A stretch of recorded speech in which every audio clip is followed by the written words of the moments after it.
नमस्ते। मैं डॉक्टर संपतराम रायकर, आचार्य राजनीति विज्ञान SRP गवर्नमेंट कॉलेज बांदीकुई।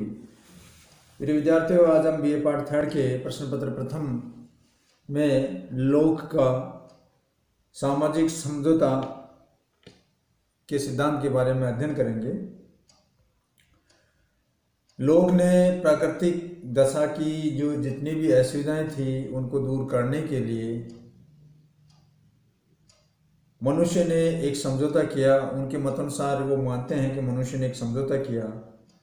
सब मनुष्यों के सामने होने के कारण यह समाज के सब व्यक्तियों के साथ किया जाने वाला अनुबंध है, कॉन्ट्रैक्ट था। अतः हम इसे सामाजिक समझौता या सोशल कॉन्ट्रैक्ट कहते हैं।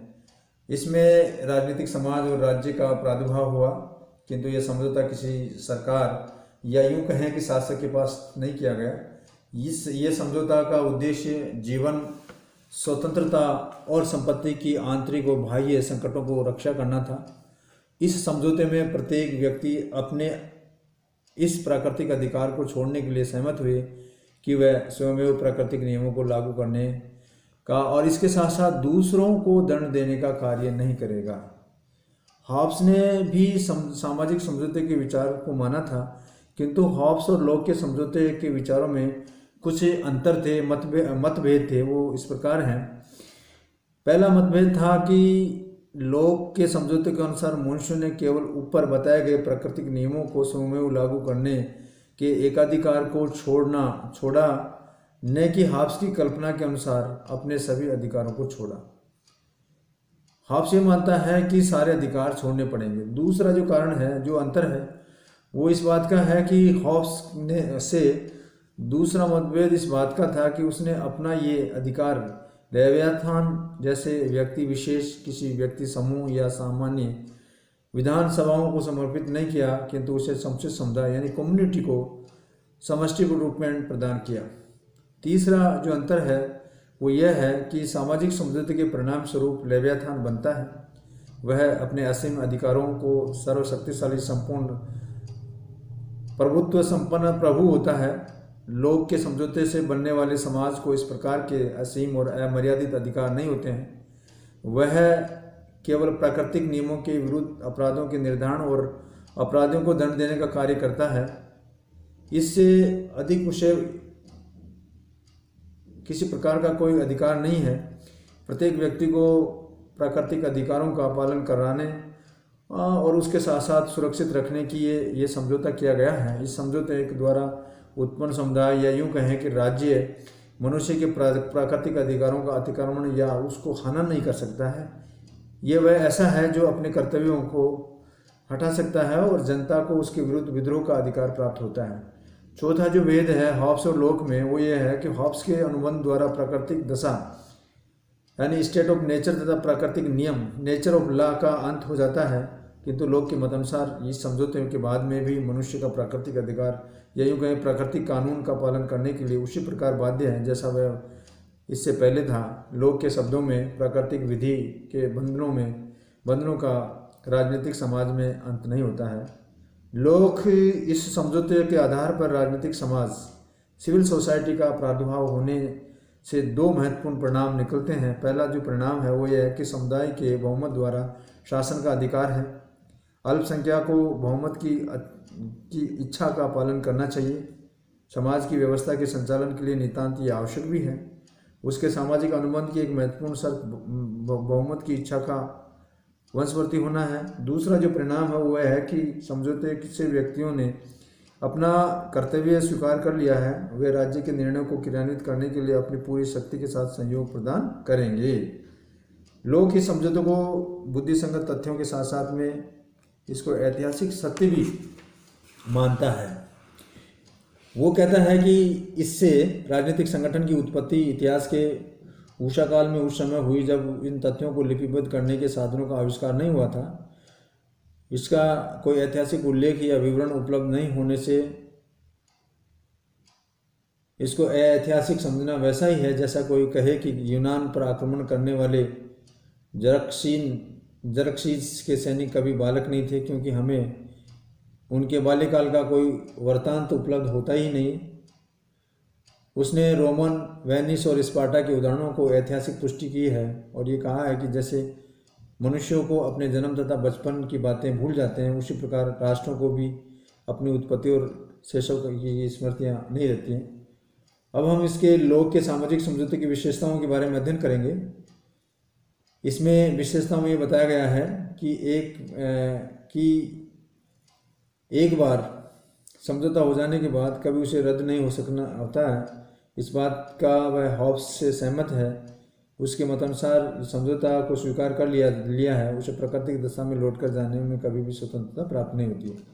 दूसरी जो विशेषता है वो इस बात की सहमति कंसर्न देती है, जिसके आधार पर होता है कि कोई व्यक्ति इस नवीन समाज में सहमति के बिना प्रविष्ट नहीं हो सकता है। सहमति ही दुनिया की प्रत्येक वैध सरकारों का निर्माण करती हैं।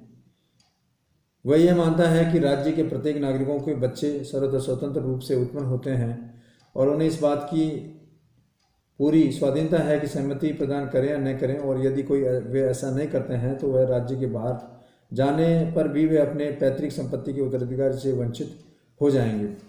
तीसरा जो विशेषता है वो ये है कि इस समझौते के द्वारा राज्य के निर्माण के लिए मार्ग प्रशस्त करना। वो उनका ये मत है कि यदि लोक ने स्पष्ट रूप से नहीं किया होता फिर भी वह दो प्रकार के समझौते मानता है। पहला समझौता प्राकृतिक दशा को समाप्त करके उसके स्थान पर सभ्य नागरिक समाज, सिविल सोसाइटी की स्थापना करना होता है। दूसरा जो समझौता है वो व्यक्ति राज्य का निर्माण करता है, किंतु यह व्यक्तियों में ही होता है, सरकार के साथ नहीं है। यदि लोग का मानना है कि वो ऐसा मानता है तो राज्य को एक विशेष गरिमा सत्ता प्राप्त हो जाती है। अतः वह ये मानता है कि लोग मिलकर के एक ट्रस्ट या न्यास बनाते हैं, सरकार के निर्णय निर्माण में उद्देश्य की पूर्ति के लिए विश्वासर्ह शक्ति के रूप में करते हैं। इस प्रकार से उनके उद्देश्य की पूर्ति होती है और एक जनता का इस ट्रस्ट बनाने वाली इस प्रकार से लाभ उठाते हैं। सरकार ट्रस्टी होने के नाते अपने अधिकारों की सीमाओं का अतिक्रमण नहीं कर सकती है। लोग का सामाजिक समझौते का विचार हॉब्स की अपेक्षा रूसो के विचारों से अधिक मिलता है। लोग तथा रूसो दोनों ही मानते हैं कि सरकार की संस्था संविधान या समझौते नहीं है। सामाजिक समझौते से जनता के सर्वोच्च अधिकारों का कोई कमी नहीं आती है। लोग के शब्दों में अगर कहा जाए तो सरकार की संस्था बन जाने पर सर्वोच्च सत्ता जनता को ही नीत होती है। हॉब्स ये मानता है कि समझौते में सारी प्रभुसत्ता लेवियाथान को मिल जाती है, जनता सब अधिकारों से वंचित हो जाती है। लोग और रूसो के मतानुसार समझौते के बाद जनता की प्रभुसत्ता सॉवरेनिटी अक्षुण्ण बनी रहती है।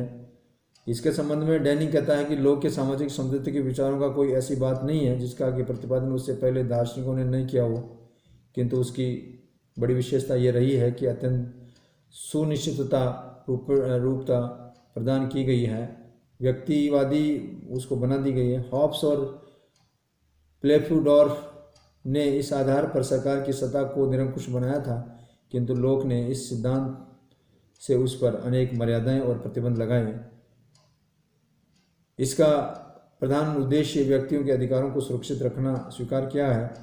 अब हम बात करते हैं राज्य का स्वरूप और उसकी विशेषताओं के बारे में। तो प्राकृतिक दशा की तीन बड़ी कमियां रही हैं: सुनिश्चितता, ज्ञान और कानून, न्यायाधीशों तथा कानून का निर्णय को क्रियान्वित करने वाली शासन सत्ता का अभाव। इन अभावों की पूर्ति के लिए व्यक्ति के जीवन, स्वतंत्रता और संपत्ति के अधिकारों को सुरक्षित बनाना ही राज्य का प्रधान लक्ष्य रहा है। इसको पूरा करने के लिए राज्य के तीन कार्य करता है। जैसे पहला कार्य है, सर्वप्रथम कार्य जो आता है वो प्राकृतिक कानून की व्याख्या करना, व्यक्तियों के अधिकारों को सुरक्षित रखता है। आजकल ये कार्य कानून बनाने वाली विधानसभा का समझा जाता है, व्यवस्थापिका का समझा जाता है। लोग इसे राज्य में सर्वोच्च सत्ता मानता है, किंतु सर्वोच्च होते हुए भी ये मनमाना कानून नहीं बन सकता है। इन सब नियमों प्राकृतिक कानून की अनुकूलता रखनी चाहिए, और साथ में ही यदि समुदाय बहुमत के कानूनों का अधिकार एक व्यक्ति को देता है तो वह राजतंत्र होता है, कुछ व्यक्तियों को देता है तो कुलीन तंत्र होता है, समुचित जनता को अधिकार देता है तो वो लोकतंत्र होता है। दूसरी बात है, राज्य का दूसरा जो अंग कानून को लागू करते हुए शासन कार्य चलाने वाला है, इसे लोग ने फेडरेटिव अंग कहा गया है। उसका मत ये था कि कानून बनाना तथा उन्हें क्रियान्वित करना दोनों विभिन्न प्रकार के कार्य हैं। पहला कार्य जल्दी समाप्त हो जाता है, शासन का कार्य सदैव चलता रहता है। अतः ये दोनों कार्य पृथक व्यक्तियों द्वारा किए जाने चाहिए।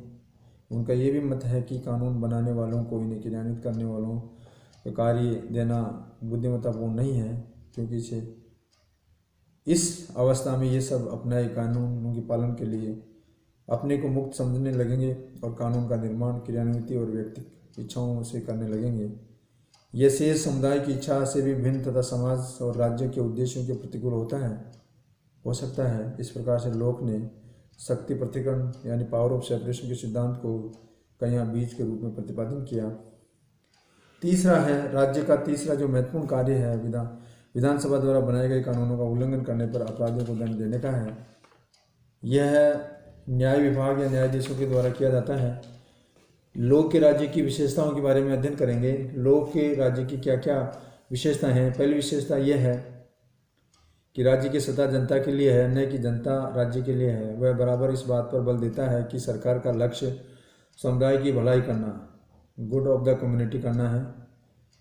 वस्तुतः राज्य रूपी यंत्र का निर्माण उसके नागरिकों की भलाई के लिए किया जाता है। दूसरी विशेषता यह है राज्य का नागरिकों की सहमति पर आधारित होना चाहिए। उनका ये कहना है कि नागरिक अपने हितों की सुरक्षा की दृष्टि से राज्य के आदेशों का पालन करना स्वीकार करते हैं। यदि शासक इन हितों के प्रतिकूल आचरण करते हैं तो वे उनकी सहमति के बिना शासन करते हैं और इस दिशा में प्रजा को विद्रोह करने का अधिकार होता है। तीसरी जो विशेषता है यह है राज्य का कानून के लिए नियम यानी रूल ऑफ लॉ से अनुशासित, अनुप्राणित और संचालित होना है। इनके शब्दों में यदि किसी राज्य में मनुष्य किसी दूसरे व्यक्तियों की चंचलता, अनिश्चितता और स्वेच्छाचारिता इच्छा के अधीन रहेंगे तो कोई भी राजनीतिक स्वतंत्रता संभव नहीं है, यानी स्वतंत्रता नहीं मिलेगी।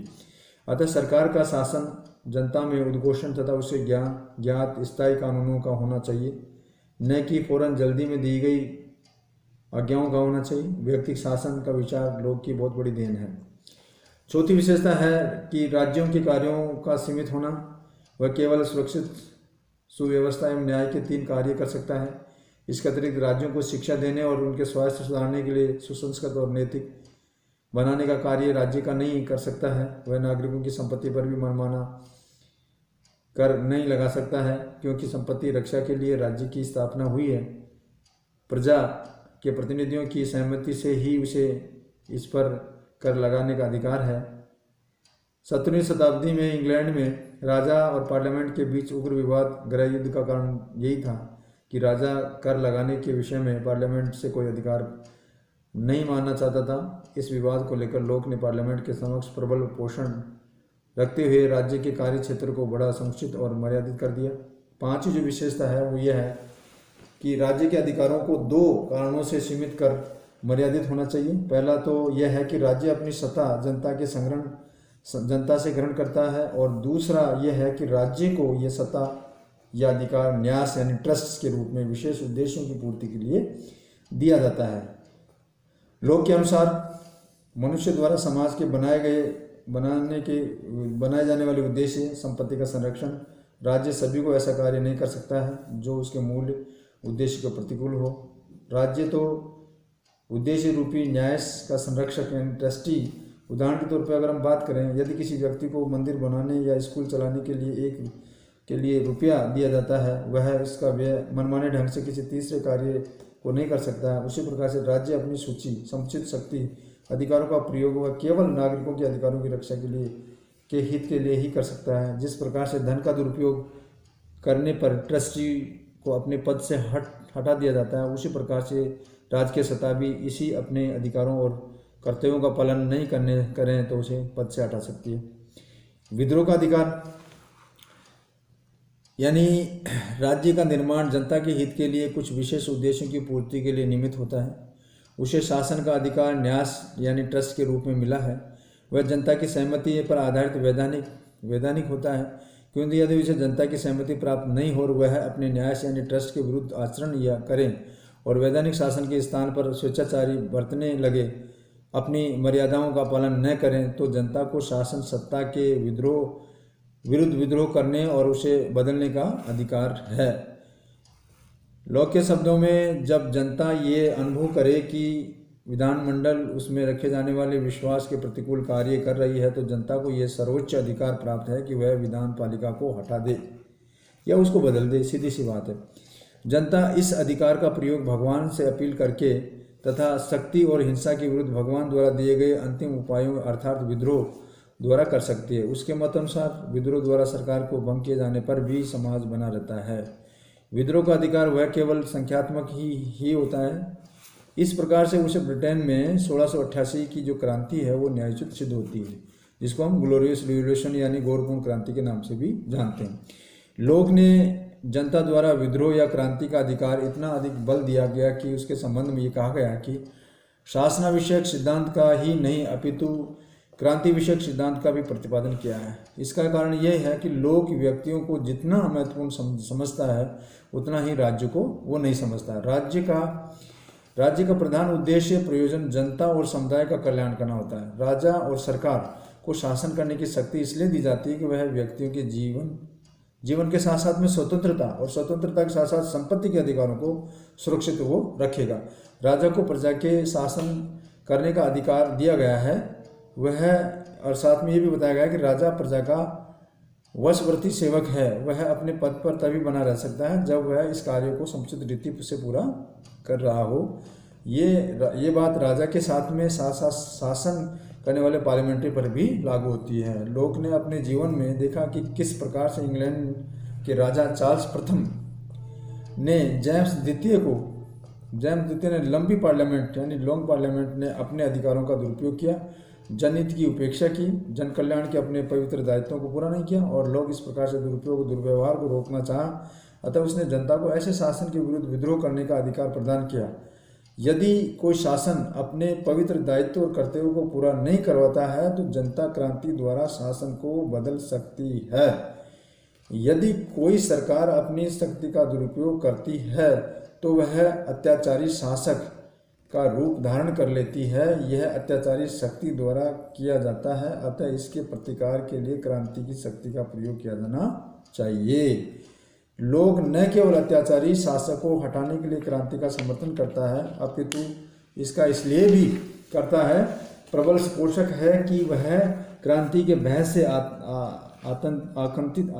आतंकित रहने और कमजोर और मर्यादा के अधिकारों को, शासन के दायित्व और कर्तव्यों को पालन करते रहेंगे। इसके कारण वह लोक विद्रोह के पवित्र अधिकार में विश्वास रखता है। अत्याचारी शासन के विरुद्ध विद्रोह करना नागरिकों का स्वाभाविक अधिकार है, किंतु यदि जनता को ऐसा अधिकार दिया जाए तो उसका दुरुपयोग होने की अधिक संभावना है। वह अपने शासक को किसी की छोटी छोटी बात पर रुष्ट हो जाने पर बगावत या झगड़ा कर सकता है। अतः लोग कहता है कि विद्रोह के अधिकार का प्रयोग तभी किया जाना चाहिए जब अत्याचारी प्रकाष्ठा पर पहुंच जाए और सरकार व्यक्तियों के अधिकार को कुचलने के लिए तुली हुई हो। और इसके संबंध में 1688 में इंग्लैंड में ऐसी स्थिति हुई थी। अतः उस समय लोक ने क्रांति का प्रबल समर्थन किया और उसे पुष्ट करने के लिए अपने ग्रंथ में ये लिखा कि लोक अपने क्रांतिकारियों का प्रतिपादन करने वाला दार्शनिक यानी फिलोसफर ऑफ रिवोल्यूशन को भी कहा जाता है।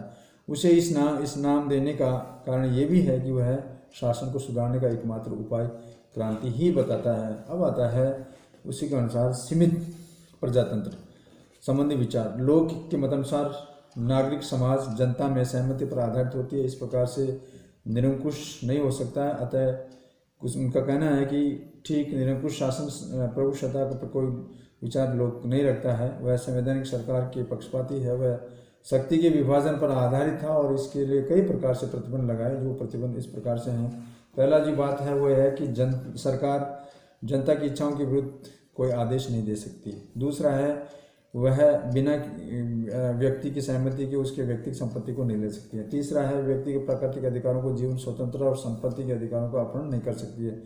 इन अधिकारों का संरक्षण करने के सरकार का उद्देश्य है कि इसलिए राज्य का निर्माण होता है। अगला है मनमाने ढंग से शासन नहीं कर सकती है, ये कानून के अनुसार शासन करेगी। लोक सरकार ही नहीं अपितु जनता की सहमति पर आधारित कानून की प्रभुसत्ता को मानता है। यदि उसे जनता की सहमति प्राप्त नहीं हो, अपने न्याय या ट्रस्ट के विरुद्ध आचरण करें और वैधानिक शासन के स्थान पर स्वेच्छाचारी बरतने लगे, अपने बदलते हुए अधिकार हैं, तो उनके शब्दों में जनता ये अनुभव करे कि विधानमंडल लेजिस्लेटिव उसमें रखे जाने वाले विश्वासों के प्रतिकूल कार्य कर रही है, तो जनता को ये सर्वोच्च अधिकार प्राप्त है कि वह विधान पालिका को भी हटा दे या बदल दे। अगली है, विधान पालिका कानून बनाने के अधिकार को किसी भी दूसरे को स्थानांतरित नहीं कर सकती है। लोक के अनुसार उपरोक्त ये जो प्रतिबंध लगाकर जनता की सहमति पर आधारित वैधानिक शासन कॉन्स्टिट्यूशनल गवर्नमेंट पर विचार प्रकट किया है। मैक्सी इसके संबंध में ये कहते हैं कि पहले किसी राजनीतिक विचारकों ने इतने स्पष्ट और शक्तिशाली रूप में इस प्रकार के सिद्धांत की स्थापना नहीं की है। यदि कोई शासन प्रजाजनों की सहमति पर आधारित न हो तो वह अवैध या निराधार होता है। अब आता है व्यक्तिवाद। लोग इसका परम उपासक और भक्त है। वह राजनीतिक विचारों की आधारशिला है। वह प्रत्येक व्यक्ति को जीवन, स्वतंत्रता और संपत्ति की रक्षा के 3 अधिकार प्रदान करता है। इन्हें वह व्यक्ति का जन्मसिद्ध अधिकार, स्वाभाविक या यूँ कहें कि प्राकृतिक अधिकार समझता है। राज्य का प्रादुर्भाव इन्हीं रक्षाओं के लिए होता है। उनका मुख्य लक्ष्य व्यक्ति के अधिकारों को रक्षा करना होता है।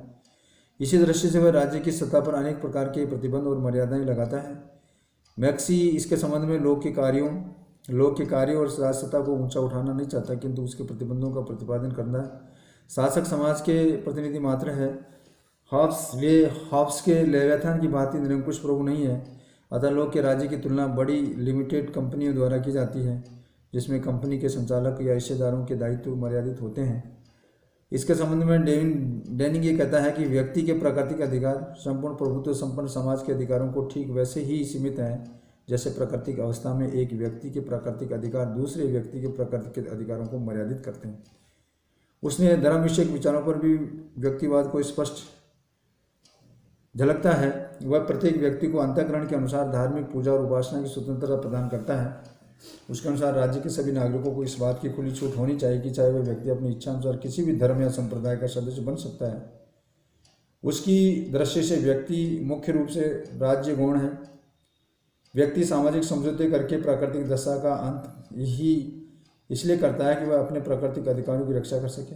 वे उसके ऐसे अधिकार हैं जिन्होंने राजसत्ता नहीं छीन सकते। यदि कोई इन्हें हनन करने यत्न करें, राजसत्ता के विरुद्ध विद्रोह करने का अधिकार उसे व्यक्तियों के हितों की सुरक्षा की दृष्टि से इसे स्वीकार किया गया है। उपरोक्त व्यक्तिवादी विचारधारा को दृष्टि में रखते हुए वहाँ लिखा है कि लोक की ये पद्धति प्रत्येक वस्तु व्यक्ति के चारों ओर चक्कर काटती है। प्रत्येक वस्तु को इस प्रकार से व्यवस्थित किया जाता है कि व्यक्ति की सर्वोच्च सत्ता सब प्रकार से सुरक्षित है। बार करके शब्दों लोक में व्यक्ति की आत्मा की सर्वोच्च गरिमा स्वीकार करने वाली, सुधार चाहने वाली महान भावना थी। उसमें यह प्यूरिटन अनुभूति थी कि आत्मा को परमात्मा के साथ अपने संबंध निश्चित करने का अधिकार है।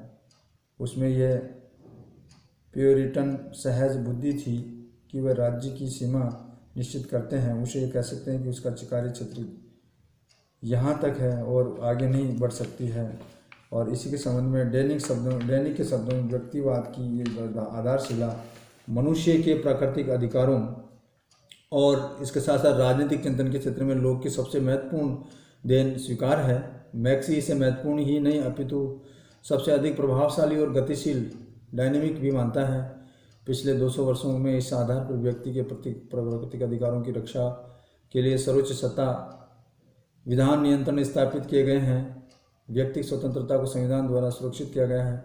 स्वेच्छाचारी और अमर्यादित सत्ता का प्रयोग प्रत्येक प्रकार का प्रतिबंध लगाया है और लिखित संविधानों में व्यक्ति के अधिकारों की घोषणा की गई है। लोक के व्यक्तिवाद को अजेय राजनीतिक तथ्य बनाया है। धन्यवाद।